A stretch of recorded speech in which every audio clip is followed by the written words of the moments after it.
আসসালামু আলাইকুম বন্ধু ও বান্ধবীগণ, সবাই কেমন আছো? আমি আল্লাহর রহমতে ভালো আছি। তো আজকে বাজার ছিল না, তোমাদের ভাইয়াকে বললাম যে একটু বাজার করতে, কারণ আবার বেশি বাজার করতেও নিষেধ করলাম। কারণ আজকে যেহেতু মে দিবস, ছুটির দিন, বাচ্চাদের স্কুল প্রাইভেটও বন্ধ, তো অত বাজার করলে তো আমি একা এক হাতে সামলাতে পারবো না। মাছ আমি অল্প করেই আনতে বলছি, তো একটা কাটিয়ে নিয়ে আসছে রুই মাছ, আর পাবদা মাছ আনছে কিছু, ওটা আর কাটতে পারিনি। তো যাই হোক, আমি কোনো রকম কেটে নিলাম, কারণ একা হাতে সব দিকে তো নিজেকেই সামলাতে হয়। তো অল্প করে সেই জন্য আনতে বলছি। তো মাছগুলো কাটা শেষ, হালকা করে একটু ধুয়ে নিলাম। তো মাছগুলো একটু ভাগ করে নিলাম, যে এখন কিছু খাওয়ার জন্য রান্না করব আর কিছু ফ্রিজে রেখে দেব।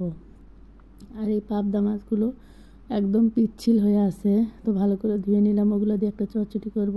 আর এদিকে দেখতে পাচ্ছ একটা কুমড়া, আমি যেহেতু প্রচুর গরম, তো তোমাদের ভাইয়াকে বলছি একটা কুমড়া আনতে, কারণ কুমড়া দিয়ে রুই মাছ দিয়ে পাতলা করে ঝোল করব। কারণ এত প্রচণ্ড গরম, আমি বলছিলাম পেঁপে আনতে, তো ভুলে গেছে। যাই হোক, পেঁপে খেলে শরীরটাও ঠান্ডা থাকবে।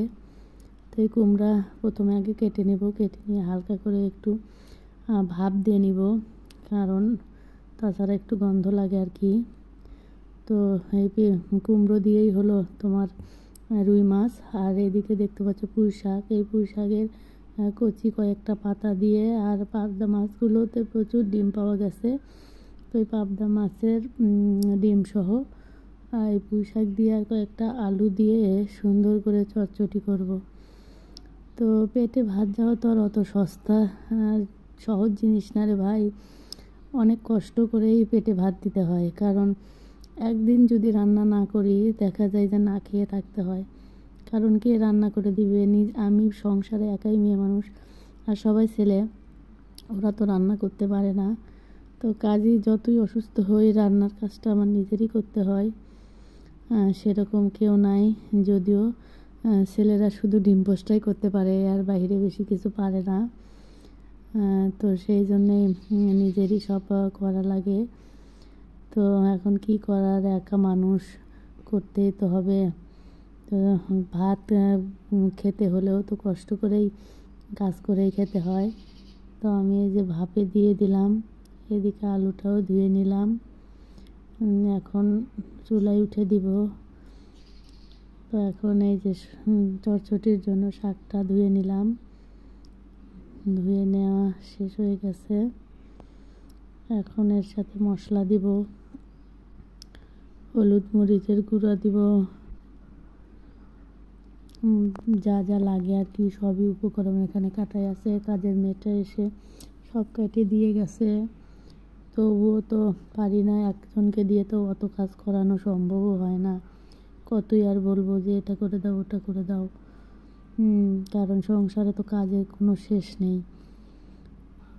তো শুধু ঘর মুছে গেছে আর পেঁয়াজ মরিচ কাটে দিয়ে গেছে, বললো যাবো, আমি আর আজকে আসতে পারবো না। তো বললাম যে ঠিক আছে, তো আর বাদ বাকি কাজ তো নিজেরই করা লাগে।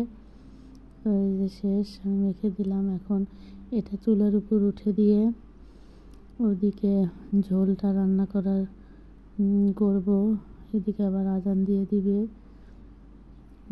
তো হয়ে গেল, এই যে একটা চটচটি হয়ে গেল। আবার এদিকে ঝোলের জন্য পেঁয়াজ দিলাম, তেল দিলাম, একটু জিরাও দিয়ে দিলাম, দিয়ে ম্যারিনেট করা মাছটা ঢেলে দিলাম। মাছ আমি অনেক সময় ভেজেও রান্না করি, আবার অনেক সময় এরকম তেলানি করেও রান্না করি, কারণ এক একজনের কাছে এক এক রকমের স্বাদ। তো যাই হোক, যে যেভাবে রান্না করে আর কি। তো মাছগুলো উঠে নিলাম, আর এদিকে এই যে সিদ্ধ করা কুমড়াটা ঢেলে দিলাম।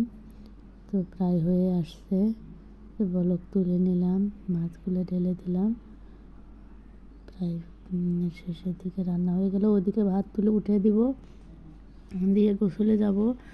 বাচ্চারা বাইরে খেলতে গেছে, ওরা একটু খেলুক, যেহেতু ছোটো বাচ্চা, তার পায়ে অনেক আঘাত পাইছে। বল খেলতে যা নিষেধ করলাম, বাইরে যায়ও না, তারপরেও বাইরে গেছে। তো ওকে একটু ডেকে নিয়ে আসি, পাটা কি হলো, ডাক্তারের কাছেও যেতে হবে। তো হাতে আজকে অনেক সময় কম, তো বন্ধুরা তোমাদের সাথে শেয়ার করলাম। আল্লাহ হাফেজ।